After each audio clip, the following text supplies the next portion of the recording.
The pilot of the single-engine Cessna had engine trouble at 3,000 feet just after taking off from St. Paul's Holman Field. The FAA says the pilot essentially glided the plane to safety. The altitude and the engine loss occurred in an area in which this field was his best option. Yes. All in all, pretty good outcome for what could have been bad. Yes, very good.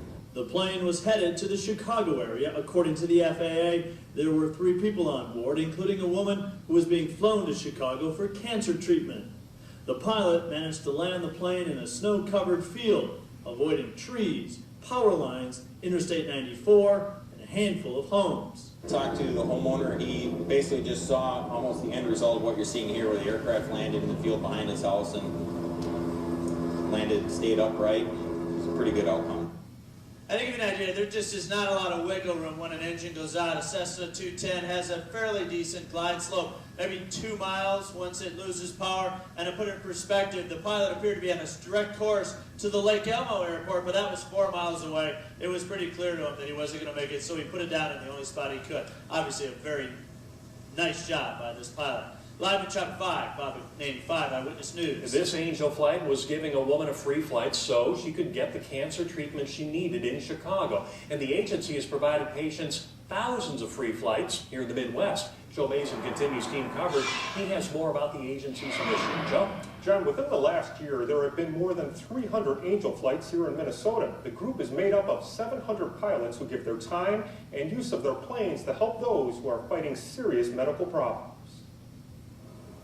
Seeing the plane sitting down there on the field, you have to think angels must have been watching over this Angel flight. On board, a passenger. She's a woman battling cancer who was being flown to Chicago for medical treatments. Flying over the prairies, it's so darn flat. I always joke there's a million emergency landing spots if you ever had to land.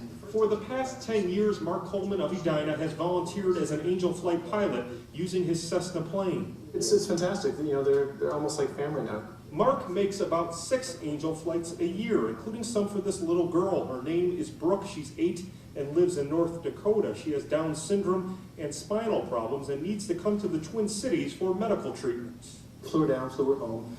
And then a couple days later, I got a call from her mom saying that she was leaking spinal fluid and she was back down. She had to go through the whole surgery again. And then flew her back home again. Mark gives up his time and money, but he says helping patients and their families, seeing those smiles after a trip, is truly priceless. You know, you think you've got maybe small irritances or problems in your life. After a day of doing something like that, you just feel wonderful. The pilot who made the emergency landing today has flown over 25 Angel flights. As for that patient on board, she's back on her way to Chicago on another Angel flight. Live in the newsroom, Joe Mason, 5 Eyewitness News.